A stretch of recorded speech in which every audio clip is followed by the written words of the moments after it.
Welcome to Easy Rust Techniques Part 3.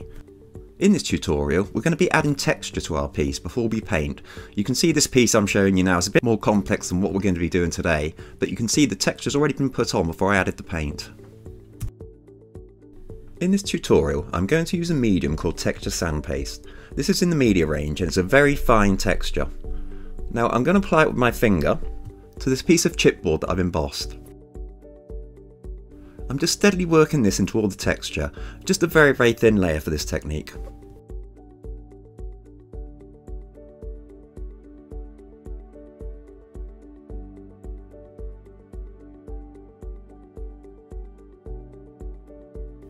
Although I'm using my finger to apply the texture sand paste, you can use a brush.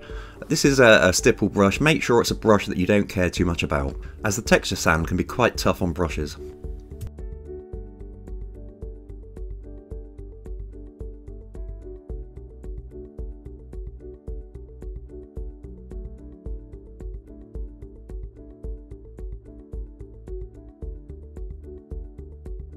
Once the texture sand paste is dried, I'm applying Payne's Grey that has a little bit of white tinting base added to it, to make it more opaque and slightly lighter.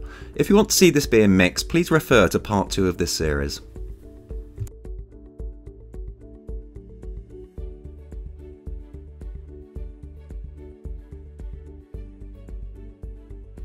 Using a sponge, I'm going to fade some carbon black around the edges.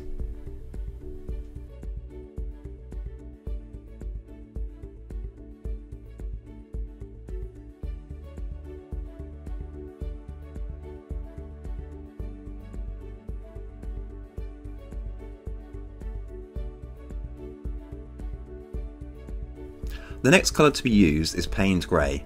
Now I'm going to use this on its own, I'm not going to tint it with the tinting base.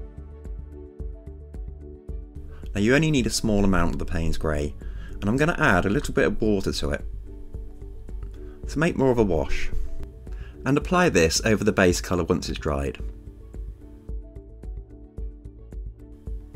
And you'll see that the Payne's Grey is falling into the depths of the texture, so we're giving it kind of an antique look.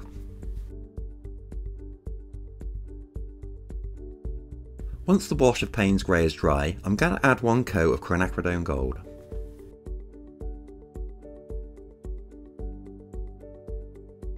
You will find that the acrylic kind of gets agitated by the texture sand paste and you'll get like a foam build up, but don't worry, that will settle when it dries.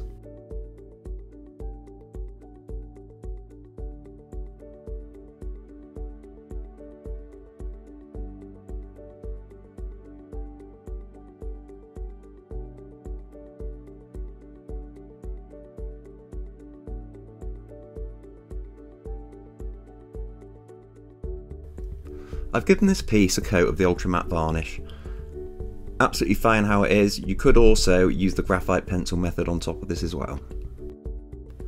So that's the end of this tutorial, and thanks very much for watching.